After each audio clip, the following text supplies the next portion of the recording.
오늘 저주 대신의 축복을 세 번째 시간입니다. 어제는 저주의 주요한 원인들을 몇 가지 살펴봤는데요. 우리 1번부터 8번까지 같이 읽어볼까요? 시작. 불순종, 우상 숭배, 부모에 대한 그릇된 태도, 약한 자에 대한 살인과 불의, 하나님의 백성을 미워하는 언행, 자신이 내뱉은 부정적인 말, 자신의 권위자가 내뱉은 부정적인 말, 무속. 이 8가지를 어제 다뤘습니다. 어제 제가 설교 원고에서 빠뜨린 것이 하나 있었는데, 자신의 권위자, 부모나 남편이나 교사나 자기보다 높은 사람이나 혹은 뭐 누구든지 간에 누군가가 나한테 내뱉은 부정적인 말이 나에게 저주를 가져오는 예를 제가 써놓고는 설명을 못했었는데, 창세기 31장에 보면 이런 사건이 나와요. 야곱이 이제 라헬과 함께 외삼촌의 집에서 탈출을 하잖아요. 탈출을 하는데 라헬이 드라빔을 훔쳐 갖고 와요. 그게 우상이잖아요. 근데 그게 이제 가정마다 가정을 지키는 어떤 뭐 수호신 같은 그런 우상을 들고 나오는데, 라반이 자기 집에 드라빔이 없어진 걸 알고는 막 쫓아옵니다. 그때 이제 라헬이 안장 밑에다 그걸 숨겼잖아요. 그런데 막 찾을 때에 야곱이 뭐라고 이야기하냐면, 그걸 누가 가져갑니까? 그걸 왜 가져갑니까? 그걸 가져간 놈은 죽을 겁니다. 그렇게 얘기를 해요. 자기 아내가 가져온 거를 몰랐어요. 그런데 이 야곱이 그걸 가져간 놈은 죽을 겁니다 했는데, 그걸 가져간 사람이 누구였냐면 자기 아내 라헬이었거든요. 근데 라헬이 얼마 못 가서 요셉을 출산하는 과정에서 정말 죽게 됩니다. 그래서 이 부정적인 말이 얼마나 위험하고도 안 좋은 것인지 우리가 깨닫게 되는 것이죠. 자, 그래서 이 저주가 우리 안에 있을 때에, 이것이 나에게 계속해서 영향을 주고 있을 때에, 이 저주를 깨트리는 것은 나의 힘과 노력과 공로로 되어지는 것이 아니라 오직 십자가의 복음밖에는 없는 줄로 믿습니다. 자, 그래서 복음으로 저주를 깨트리는 방법 6가지를 다룰 텐데, 오늘 새벽에는 3가지를 하도록 하겠습니다. 이 6가지가 모두 영어 단어로 RE로 시작하는 단어들인데, 첫 번째로는 recognize, 알아내라입니다. 자, 함께 따라 하실까요? 알아내라. 자, 나의 문제가 뭔지. 그러니까 어제도 제가 예를 들었잖아요. 예를 들어서 자고 일어났는데 머리가 아파요. 머리가 아픈 이유를 모르면은 계속 해결이 안 되겠죠. 그런데 내 머리맡에 전자파가 많이 나오는 전자제품이 있었구나. 이거를 알아야 문제가 해결될 거 아니겠어요? 자, 그래서 우리에게 어떤 저주를 가져오는 것들이 있다라는 것을 알아내야 되는데, 이것을 우리가 알아낼 수가 없습니다. 이것은 하나님이 알려주셔야 될 때가 많이 있다라는 거죠. 여호수아 7장에 보면은 아이성 전투에서 아주 대패하게 됩니다. 이스라엘 백성이. 그때 여호수아가 하나님 앞에 엎드려서 어떻게 해서 이런 일이 일어났습니까? 하고 엎드려서 이제 한탄하며 기도합니다. 그럴 때 하나님께서 말씀해 주시는 거예요. 자, 한번 여호수아 7장 10절부터 한번 읽어볼까요? 10절부터 시작. 여호와께서 여호수아에게 이르시되 일어나라, 어찌하여 이렇게 엎드렸느냐? 이스라엘이 범죄하여 내게 그들에게 명령한 나의 언약을 어겼으며, 또한 그들이 온전히 바친 물건을 가져가고 도둑질하며 속이고 그것을 그들의 물건들 가운데 두었느니라. 그러므로 이스라엘 자손들이 그들의 원수 앞에 능히 맞서지 못하고 그 앞에서 돌아섰나니, 이는 그들도 온전히 바친 것이 됨이라. 그 온전히 바친 물건을 너희 중에서 멸하지 아니하면 내가 다시는 너희와 함께 있지 아니하리라. 아멘. 자, 가나안 정복의 첫 번째 열매는 바로 여리고성이었고, 이것은 하나님께 다 헤렘이라는 걸로 드려져야 되는 거였어요. 그런데 다 불태워가지고 번제처럼 드려야 되는데, 이 아간이라고 하는 사람이 욕심이 나서 전리품들을 몰래 숨겨놨다는 말이에요. 자, 그런데 이거를 이스라엘 백성들은 알지를 못했어요. 우리가 왜 졌을까? 왜 우리가 전쟁에 패했을까? 군사력이 약했을까? 전략이 잘못됐을까? 그들은 도무지 알지 못했고, 그 리더였던 여호수아도 알지 못했어요. 그래서 막 한탄을 하며 기도하는데 하나님께서 알려주신 거예요. 바로 아간의 도둑질 때문이었다라는 거예요. 이 아간의 도둑질이 이스라엘에게 저주로 영향을 준 거예요. 그래서 전쟁을 하는데 패할 수밖에 없었다라는 것을 하나님이 알려주신 것이죠.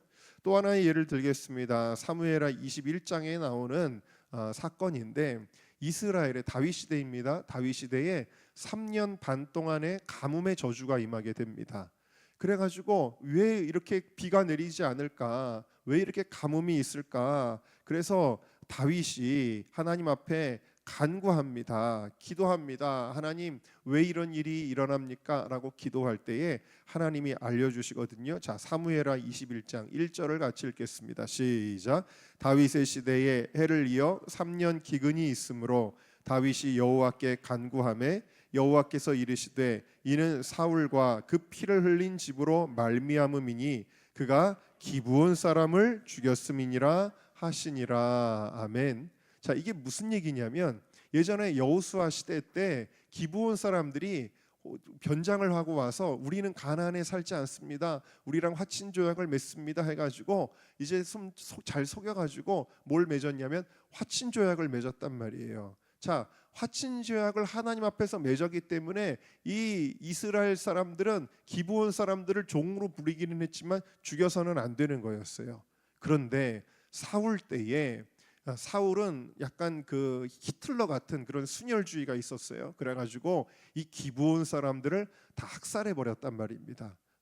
전부 다 학살한 거 아니지만 많은 학살이 있었단 말입니다. 자, 그런데 이 사울 때는 별일이 없었는데 그 다음 시대가 돼가지고 다윗 시대에 가뭄이 들은 거예요. 근데 이 가뭄의 원인을 알지 못했는데 하나님이 알려주시는 거예요. 그게 뭐냐면 사울 때 있었던 일, 사울 때 기브온 사람들의 피를 흘렸기 때문이다. 그래서 그 피값 때문에 저주가 이스라엘 백성 가운데 지금 임하게 되었다라는 것을 알려주신 거예요. 여러분, 하나님께서 많은 사람들이 자기 어떤 문제를 알지 못해서 그래서 내 삶이 왜 이런 문제가 생기지? 그 원인을 알지 못해서 계속해서 그 원인과 결과를 안고 살아가는 사람들이 얼마나 많이 있는지 몰라요. 여러분들이 이번 특세를 통해서 하나님께서 이것을 알려주시는 은혜가 있기를 주님의 이름으로 축복합니다.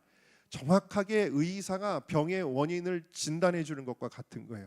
그래야 이것이 근본적으로 해결이 되는 거예요. 제가 좀 갑자기 생각나는 게 있는데 제가 알래스카에 있을 때에 어떠한 여자 성도님이 계셨는데 자신의 삶이 너무 괴롭고 힘들고 절망적이고 그래서 막 약을 먹고 자살 기도도 하고 막 그런 분이었단 말이에요. 그래서 하나님을 막 원망하는 마음이 들고 왜 하나님 나에게 이런 고난이 많냐고 그런 분이 계셨었는데 대화하는 중에 갑자기 하나님이 성령님께서 갑자기 마음에 감동을 주셨던 거예요. 그게 뭐냐면 어제 저주의 8가지 원인 중에 하나였죠. 바로 낙태였어요. 낙태의 죄가 있다라는 걸 하나님 자꾸 감동을 주셔서 그런 얘기 꺼내는 게 쉽지가 않잖아요. 그런데 자꾸 감동이 들어서 혹시 이런 일을 한 적이 있으시냐고 딱 얘기를 했더니 어떻게 하셨냐고 목사님. 그러면서 그게 잘못이냐고. 그러니까 그게 죄라는 것도 모르고 계시는 거예요. 그래서 그 문제를 놓고 또 회개하면서 복음으로 그것을 죄의 문제를 해결하도록 그렇게 안내를 해드렸던 그런 기억이 있습니다. 여러분, 하나님께서 내가 정말 생각도 못했던 내 삶에 안 좋은 영향을 가져다 주는 그 죄의 씨앗들을 하나님께서 알려주신다면 여러분 그것이 굉장히 은혜라는 거예요. 여러분, 하나님께서 우리에게 recognize 이 문제의 근원, 저주의 근원되는 것들을 알아내게 하시는 은혜가 있기를 주님의 이름으로 축복합니다. 자, 그렇게 알아낸다면 뭘까요? 두 번째, 어제도 잠깐 기도했지만 repent입니다. 회개하라입니다. 함께 따라 하실까요? 회개하라. 자, 역대하 7장 14절 말씀을 같이 읽겠습니다. 시작. 내 이름으로 일컫는 내 백성이 그들의 악한 길에서 떠나 스스로 낮추고 기도하여 내 얼굴을 찾으면 내가 하늘에서 듣고 그들의 죄를 사하고 그들의 땅을 고칠지라. 이건 뭐예요? 가뭄의 저주가 있을 때에 회개하면 그러면 죄가 사해질 뿐만 아니라 죄가 사해짐과 동시에 이 저주가 풀리는 거예요. 그들의 땅이 고쳐지는 거예요. 다시 농작물이 열매를 맺고 자라게 되는 것입니다. 그래서 회개는 저주를 풀어내는 거예요. 믿습니까? 자, 그런데 나 자신이 저지른 일에 대한 회개도 중요한데 또 어떤 회개가 필요하냐면 누군가의 죄를 나의 죄처럼 여기고 회개하는 것도 필요한 거예요. 혹은 내가 속한 공동체의 죄를 내가 나의 죄처럼 여기고 회개하는 것이 필요합니다. 그래서 여호수아는 자기가 저지른 죄가 아니고 아까 말씀드린 대로 아간이라고 하는 사람이 저지른 죄지만 이것을 공동체적으로 하나님 앞에서 해결하게 되어집니다. 그래서 여호수아 7장에 보면은 그들이 거룩하게 하라 그랬어요. 거룩하게 하라는 것은 회개하는 것입니다. 그리고 그 바친 물건 죄에 대하여 해결합니다. 모든 것을 돌무더기에 쌓아서 없애버리죠. 그리고 아간에 속한 모든 것들을 진멸합니다. 자, 그랬더니 26절에 그 위에 돌무더기를 크게 쌓았더니 오늘까지 있더라. 여호와께서 그의 맹렬한 진노를 그치시니 그랬어요.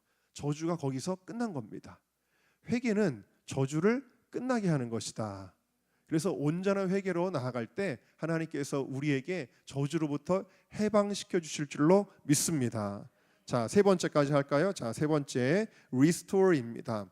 회복하라입니다. 이건 무슨 뜻이냐면요, 여러분, 회개는 우리가 하나님 앞에서 우리가 진실한 마음으로 죄를 뉘우치고 그리고 하나님과의 관계를 회복하는 거잖아요. 근데 특별히 우리가 인간관계 속에서도 우리가 잘못한 것이 있다면 그것을 풀어내고 거기에 대해서 우리가 영적으로든 물질적으로든 보상하여서 그들의 억울함을 갚아줄 때에 그때 이 저주가 끝난다라는 거예요. 자, 아까 사무엘하 21장의 사건을 말씀드렸죠. 다윗 시대에 3년 반 동안 가뭄이 있었습니다. 자, 누구를 억울하게 한 죄라 그랬죠? 기브온 사람들을 억울하게 한 죄라 그랬어요. 그래서 다윗이 기브온 사람들을 찾아갑니다. 남은 사람들을. 그래서 우리가 어떻게 하여야, 자, 사무엘하 21장 3절 읽어볼까요? 시작. 다윗이 그들에게 묻되 내가 너희를 위하여 어떻게 하랴? 내가 어떻게 속죄하여야 너희가 여호와의 기업을 위하여 복을. 자, 그러니까 다윗은 정확하게 뭘 해야 되는지를 아는 거예요. 기브온 사람들을 억울하게 했기 때문에 기브온 사람들에게 찾아가서 이 속죄는 하나님 앞에 속죄라기보다는 바로 그 기브온 사람들에 대한 속죄를 구하는 거예요. 어떻게 하면 너희들이 이제는 억울한 마음을 풀겠느냐, 오히려 우리에게 복을 빌어주겠느냐. 그럴 때 기브온 사람들이 뭐라고 이야기하냐면 이거는 물질적인 문제가 아니다. 그러면서 어떻게 하냐면은 7명의 사울이 저지른 죄였기 때문에 사울가에서 7사람을 내달라 그럽니다. 그럼 우리가 그들의 목을 매달겠습니다. 그래서 왕이 그대로 그것을 들어주게 되어집니다. 자, 그렇게 7명의 목을 매달고 나서 어떻게 됩니까? 14절을 한번 읽어볼까요? 시작. 사울과 그의 아들 요나단의 뼈와 함께 베냐민 땅 셀라에서 그의 아버지 기스의 묘에 장사하되, 이 7명을 장사했다라는 거예요. 모두 왕의 명령을 따라 행하니라. 그 후에야 하나님이 그 땅을 위한 기도를 들으시니라 그랬어요. 자, 그래서 여러분들이 혹시라도 어떤 인간관계 속에서 누군가를 억울하게 하고 나는 잊어버린 적 없나요? 내가 누군가에게 피해를 줬는데도 나는 잊어버리고 그냥 지나간 적은 없나요? 창세기 4장 10절에 보면은 가인이 아벨을 죽였는데요, 아무도 모르는 줄 알았어요. 근데 하나님께서 뭐라고 말씀하세요? 창세기 4장 10절 읽어볼까요? 시작. 네 아우의 핏소리가 땅에서부터 내게 호소하느니라. 아벨이 억울하게 죽임을 당했는데 그 핏소리가 호소한다, 그렇게 이야기를 하고 있는 것입니다. 그래서 여러분, 누군가가 피눈물 흘리게 했다면 여러분, 우리는 그것에 대하여 속죄해야 된다. 거기에 대하여 또한 보상하여서 그 관계를 회복해야 될 줄로 믿습니다. 내가 어렸을 때 친구를 막 괴롭혔다고 해봐요. 그러면 여러분, 그 친구 어렸을 때 친구라고 해도 찾아가야 됩니다.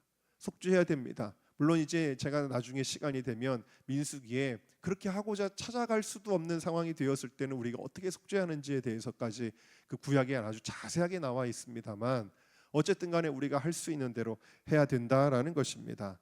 그래서 예수님은 이렇게 말씀하시는데요, 마태복음 5장 말씀을 다 같이 읽겠습니다. 시작. 나는 너희에게 이르노니 형제에게 노하는 자마다 심판을 받게 되고 형제를 대하여 라가라 하는 자는 공회에 잡혀가게 되고 미련한 놈이라 하는 자는 지옥불에 들어가게 되리. 형제에게 지금 잘못하는 거죠. 자, 그다음 23절 같이 읽겠습니다. 시작.